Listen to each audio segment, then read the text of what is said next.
Hey there, how's it going? In this video, I'm going to be talking about attendee communication. Now for this video, I'm going to be talking about communicating with your attendee once they have purchased a ticket or RSVP'd, whatever your procedure is for your event, and also the communication for your attendees at the event itself. Now before I dive in, I want to talk about something called the second sell. Whether it's an event or a product, there's always going to be a second sell. The first sell is pretty obvious. It's the one where you sell the person to buy your product or buy a ticket to your event or RSVP for your event. Whatever it is, that's always the first sell. However, the second sell is to get that person to continue using your product, to get that person to stay inside of your community, your course, or for this video, to get your attendee to actually attend your event. And from my experience, a great way to execute the second sell with event attendees is through effective communication prior to the event. Now take a moment to step inside the shoes of an attendee. Imagine you just purchased tickets to a conference that's all the way across the country. You have to buy plane tickets, you have to buy a hotel. It's a massive commitment. And once you buy this ticket, it's crickets. You don't hear anything from the event. You don't hear anything from the event host.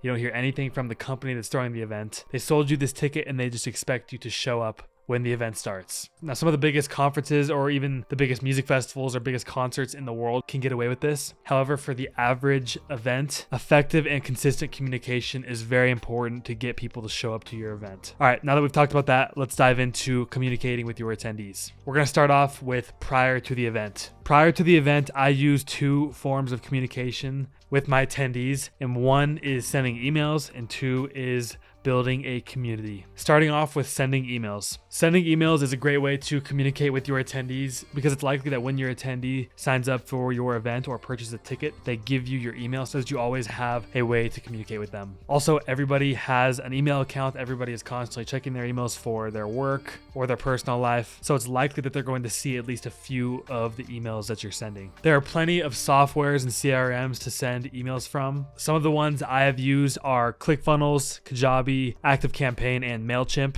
MailChimp is a really good one if you're looking for a cheap email sending software that doesn't really do anything else except send emails. However, if you want to get creative and start building websites or have a course or a community all on one platform, that's where Kajabi and ClickFunnels are a good option. Then ActiveCampaign is great. I used it for a really long time. However, they also double as a CRM and they get really deep into the technical automation side of things. And for me, I just like to send email broadcasts, so I thought it was a little bit much. For my own personal business, I use Kajabi. I think it's great. It has amazing, reliable deliverability and has a really simple interface. And also I can host my courses and my community on Kajabi as well, so it's all in one place. However, at Fund Launch, we use ActiveCampaign to send emails, and it also has really good deliverability. But like I said, it has a lot of other technical functions that you might not really need, so you don't really need to spend money on it. But if you aren't sure what software you want to use, pretty much all of these ones that I mentioned have a free trial that you can go and try out, look at the interface, maybe send a few test emails to see if you like it. It's important that when you are communicating with your attendees that you have a nice balance with how much you are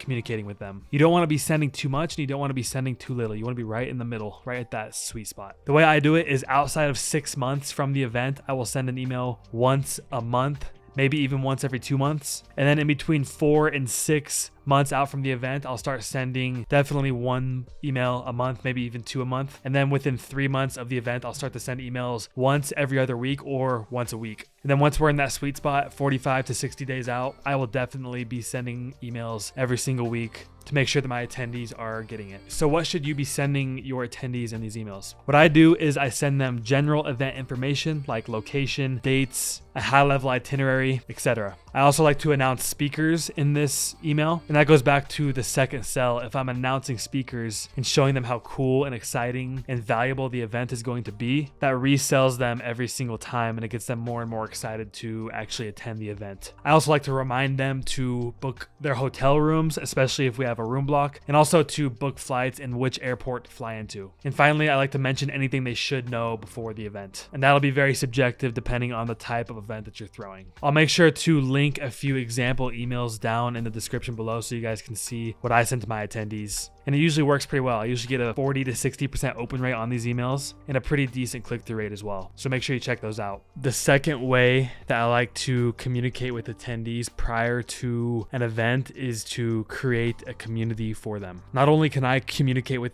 the attendees if I have a community for them, but this also gives them a chance to communicate with each other and meet other attendees and make friends before the event even starts. And that's one guaranteed way to enhance the experience for your attendees, to make them feel a part of a community and make them feel part of something bigger than themselves before the event even starts. And essentially, they're already getting their value from the ticket they just purchased before the event even starts. Now, there's loads of different platforms, softwares, websites that you can use to host a community.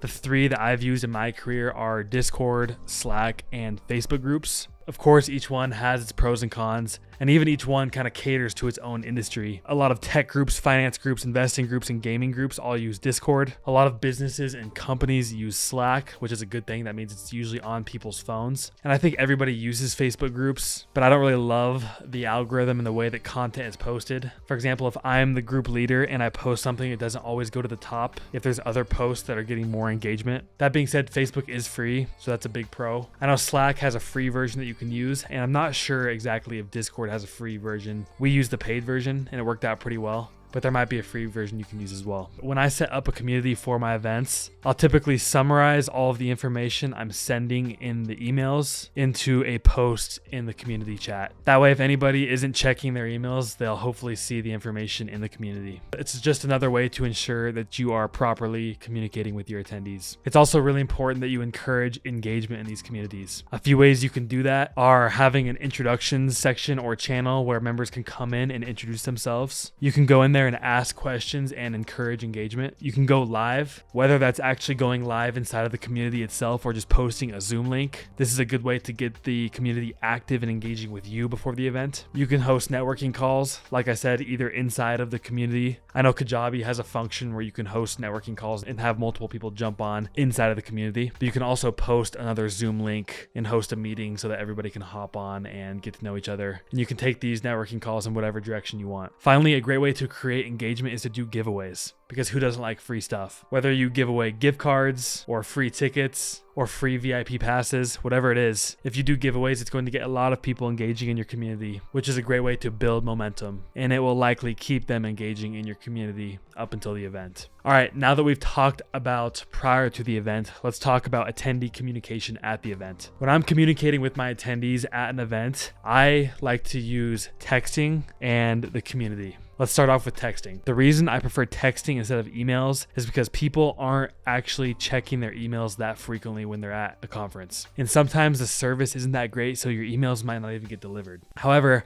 I have found that texts usually do get delivered, and people are checking their text messages throughout the event. And usually that notification will just pop up on their phone and they know that a session is getting started, or some speaker is coming on stage, or a networking function is getting started. There's just a little less friction when checking your text messages versus checking your email. And when it's actually at the event, you don't want any friction with this communication. You want to directly communicate with your attendees in a way that they will see immediately. Because if session is starting now, you don't want them to see that in 30 minutes and then come moseying on in halfway through the session. You want them to know right away that session is starting now. So I prefer to use text message communication at an event, and the way that we do that is through a software called ClickSend. I'll make sure to link that down in the description, but there are plenty of other texting softwares out there as well. And then finally, you can leverage the community that you built prior to the event for at-event communication. It's likely that your attendees will already be inside the community talking to each other, trying to meet up, have dinners, and all that good stuff. But since they're already inside the community and they're trained to go to the community for event-related information, if you go in there and you post throughout the event when sessions are starting, when networking functions are starting, when certain speakers are going on stage, or whatever information you want to communicate to them, it's likely that a lot of them will see it. So with text messaging and your community, you should be able to effectively communicate with your attendees at the event. All right, that's all I have for this video. Communicating with your attendees is extremely important. It's a great way to enforce the second sell prior to the event, and it's a great way to enhance the experience once your attendees are actually at the event. If you have any questions, feel free to drop them down below, and make sure you check out the description for all of the assets that I mentioned earlier in the video, and I will see you in the next one.